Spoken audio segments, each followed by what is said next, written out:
Who knew that actresses actressing in their respective projects wouldn't be the most dramatic showcase in Hollywood, as the industry continues to navigate awards season chaos in anticipation of answering the question, who will be nominated for Best Actress and Best Supporting Actress among the 2025 Oscar nominations. Sometimes, you get a clean sweep year where everyone from the critic and journalist groups to the industry folks align from the start on a contender, such as Blue Jasmine lead Cate Blanchett. In other years, it seems like not even the trio of Golden Globe, SAG, and Critics' Choice Awards nods can vault the likes of Jennifer Lopez, Hustlers, into Oscars territory.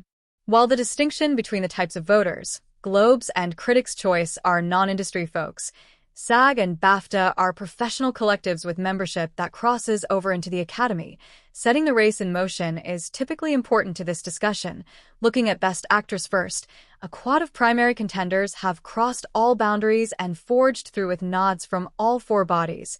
Likely winner Demi Moore. The Substance, Emilia Perez's Carla Sofia Gaskin, Honora's Mikey Madison, and Wicked actress Cynthia Erivo. Despite those constants in the contest, the fifth slot remains a head-scratching puzzle. Before any voters cast their ballots, Maria star Angelina Jolie's Experience. She's a prior winner with an additional nod plus a Jean Hersholt Humanitarian Award to her credit. Felt like the easiest guarantee of the bunch, and she showed up as a regular fixture on the precursor circuit with nods from the Globes and Critics' Choice, until she stumbled with industry-leaning groups.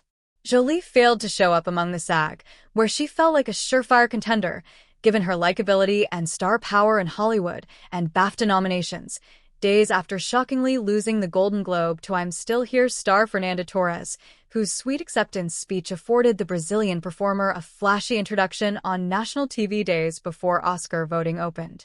Torres' performance in an international title, I'm Still Here is also a Brazilian production, gave the project an added element of prestige, particularly among the Academy's growing international voting base. We often see these kinds of performances rise up over portrayals that might have more hardware on their report card. Lady Gaga in House of Gucci, who didn't miss any major precursor in 2021, but whom the international membership might still see as celebrities before true actors. This also might explain Lopez's historic snub for Hustlers as well.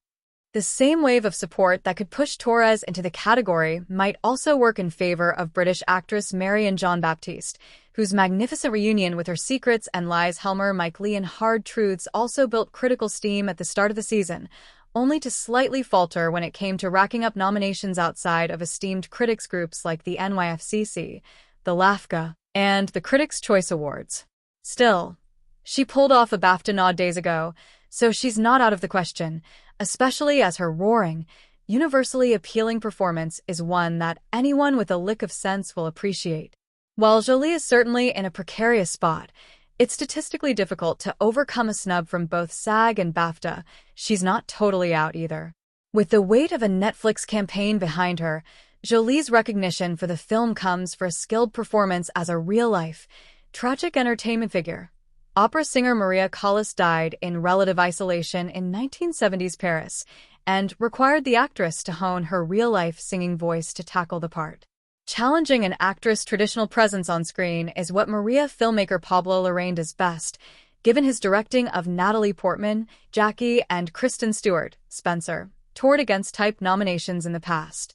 Both Portman and Stewart reframed not only their own perception as actors in the eyes of audiences, but also helped retrain the world's perception of the famous women they played. Larraín and Jolie pushed the same boundaries in terms of performance and their subject's legacy in Maria, which is always good for courting affection and intrigue. While Larraín and Portman traveled a safer road toward her Best Actress nomination, Portman earned both SAG and BAFTA nods. There's a statistical path forward for Jolie, as evidenced by Stewart's trajectory ahead of her own 2022 nomination. Stewart similarly failed to show up at SAG and BAFTA before squeezing into that year's Best Actress lineup. Jolie is, arguably, the better-known star, so she could easily follow suit. The same can be said for Baby Girl's Nicole Kidman, though she's at an even bigger stat-based disadvantage than Jolie despite winning the National Board of Review's top prize and scoring a Golden Globe nod before missing SAG, BAFTA, and Critics' Choice. And then there's Pamela Anderson, Kidman's fellow category nominee at the Golden Globes, who managed to squeeze into the SAG bracket. Such a feat was a monumental victory. Given the last showgirl's smaller profile, Roadside Attractions isn't the industry's weightiest distributor, and the SAG nominating committee's wide-spanning pool of ballot is hailing from all corners and demographics of the acting sector. The Last Showgirl also has a narrative that simply works. It's the kind of film that, after raking in a paltry $1.5 million over its first weekend in wide release, doesn't need audience support to build its profile in the good graces of voters. The film's self-reflexive, underdog tale of Anderson's titular Las Vegas showgirl struggling to survive in a profession that rejects her age holds a message that deeply resonates with voters, enough so that their affections bled over into the supporting actress category, with Jamie Lee Curtis shaking up that already chaotic race with her performance as a cocktail waitress, complete with an impressively improvised dance scene in the middle of a casino. Poised for a potential Afterglow nomination following her win for Everything Everywhere All at Once in 2023, Curtis made a late-breaking showing at SAG and BAFTA, the latter of which is even more impressive, considering the film's star, Anderson, didn't even show up among the British Academy's lead category. All of that puts several supporting actress contenders in trouble. Only two mainstays have gone along for the majority of the current awards run so far: presumptive winner Zoe Saldana, Emilia Perez, and Ariana Grande Wicked. Every other slot is up for grabs, with each remaining contender possessing a statistic that cancels out another competitor's, and vice versa. Curtis is a safe bet, with both BAFTA and SAG, two groups that, again, share Academy membership. Elsewhere, Felicity Jones, The Brutalist, and Selena Gomez, Emilia Perez, have Golden Globes and BAFTA, but not SAG or Critics' Choice.